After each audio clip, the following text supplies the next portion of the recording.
Part 1. The examiner asks you about yourself, your home, work or studies and other familiar topics. What do you like to drink with your dinner?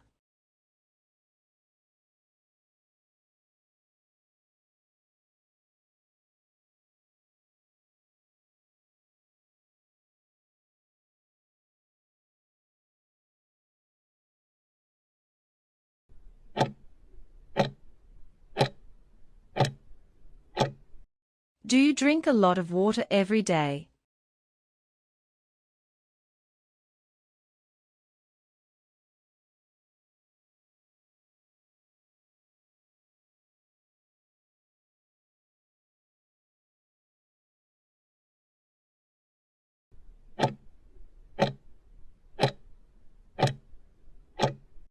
Do you prefer drinking tea or coffee?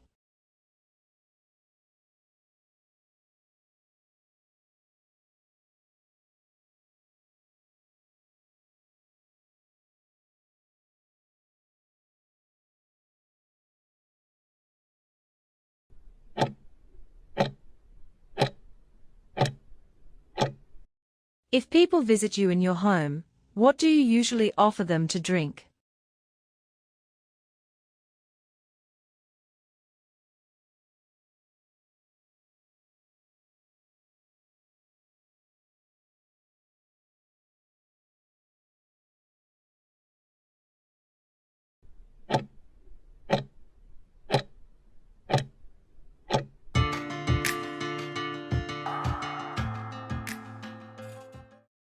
Part 2. You will have to talk about the topic for 1 to 2 minutes. You have 1 minute to think about what you are going to say. You can make some notes to help you if you wish. Describe a monument, example, a statue or sculpture that you like.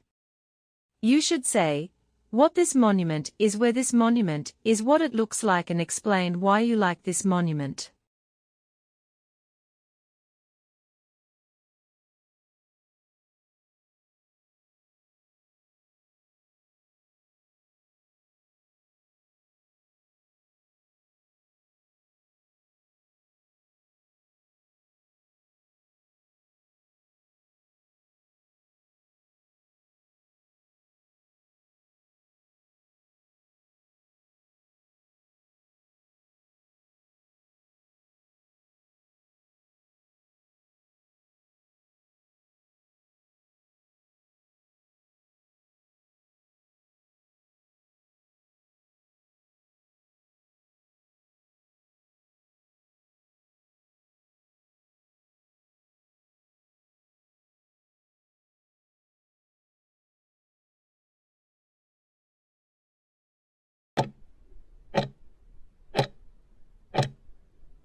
Part 3, Discussion, Architecture. Why is architecture such a popular university subject?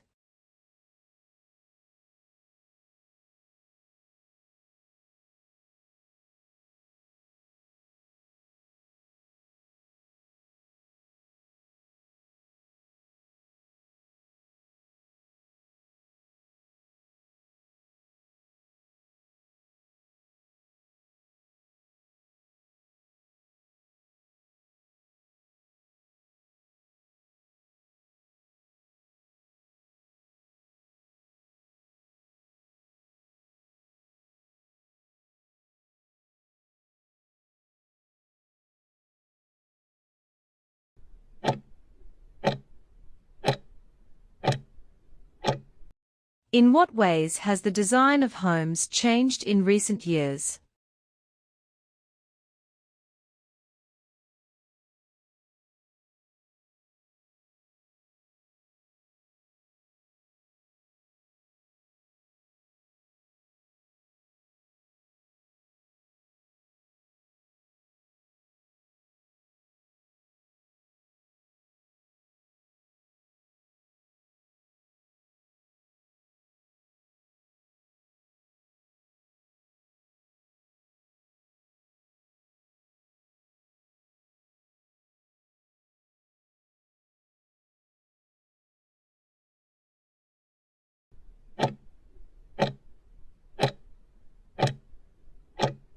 To what extent does the design of buildings affect people's moods?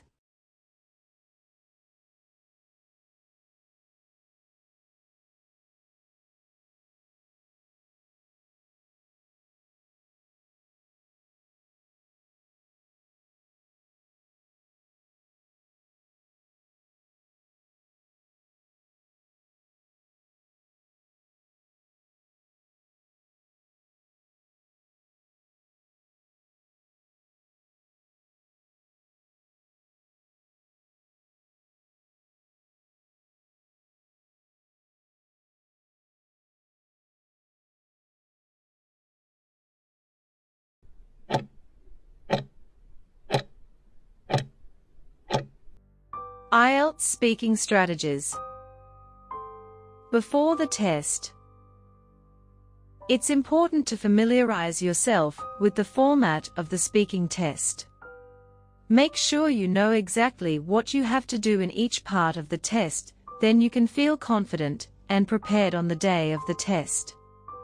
Try preparing for the speaking test with a friend. Take it in turns to play the roles of examiner or candidate. Use the practice questions in the speaking module to practice asking and answering questions. Try recording yourself and listen to the recording. Focus on different aspects of your performance.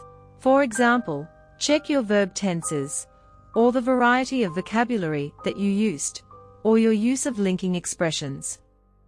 Ask yourself how you could improve your performance. When you practice answering questions in Part 1, try to get into habit of expanding your answers. In other words, when you answer a question, try to say more than just yes or no. Give a reason or an example as well. When you practice giving a talk in Part 2, use a stopwatch app on your phone or computer to time yourself. This helps you to get an idea of how much you need to say to keep going for about 2 minutes. When preparing for the talk in Part 2, it's a good idea to practice reading topic, brainstorming some ideas, and noting them down on a piece of paper. Use a stopwatch to allow yourself only 1 minute to do this. Try to make the most of every opportunity to practice your speaking. For example, if you're asked to participate in a discussion in your English class, use this as a chance to practice for Part 3 of the speaking test. Listen to broadcasts and podcasts in English as often as you can. Use the internet to keep up with the latest news and current affairs in English. While you're reading or listening, think about your opinions on the issues. This can help you find something to say about a variety of different topics. As you listen or read about current issues, make a list of words and phrases that relate to that topic. Make a note of how the words and phrases that relate to that topic. Make a note of how the words are pronounced. A speaking dictionary can help with this. Try to review the list once a week. Use your study time to practice talking about a variety of different topics. Don't try to memorize talks for Part 2. The examiner doesn't want to hear a talk that you've memorized word for word, and the chances of your getting exactly the topic you've memorized are very low. Remember to practice your pronunciation. Find exercises with a recording to practice individual sounds, word stress, sentence stress, and the intonation patterns of connected speech. During the test, the examiner gives you all the instructions during the test and guides you through the 3 parts. Don't worry if the examiner interrupts you at any point, it's nothing personal. The test has strict time limits for each part of the test, so the examiner may have to stop you. In the exam room, be friendly and polite. Sit facing the examiner, and make eye contact regularly while taking part in the conversation. Be aware of your volume and speak loudly enough so that the examiner can hear you. Try to make the interview interesting for the examiner. Remember, he or she enjoys hearing what candidates have to say. If you make a mistake, try not to worry about it. Just keep going. It's only natural to make the occasional error. The examiner knows this and is assessing you on your overall performance during the whole test. In Part 1 and 3, if the examiner asks you a tricky question, you can use a filler expression such as "That's a very good question," or "Well, I've never really thought about that before," but to give yourself a little more time to think about your answer. In Part 2, when planning your talk, always use the bullet points to guide you. They are there to help you. Don't worry, however, if the examiner stops you before you finish covering all the bullet points, because it's not necessary to cover them all. In Part 3, to help extend your answers, use the prep method. Make a point, give a reason, give an example, and restate your point. Don't forget to use connecting words to link your ideas together. If you can't think of the perfect word to use to express your meaning, don't worry about it. Use another word instead and move smoothly on. Your ability to paraphrase is a positive thing. At the end of the test, don't try to ask the examiner about how well you've done. Examiners aren't allowed to talk about this with candidates. After the test, it is a good idea to reflect on how you performed in the test, but doesn't waste time and energy worrying about any mistakes that you may have made.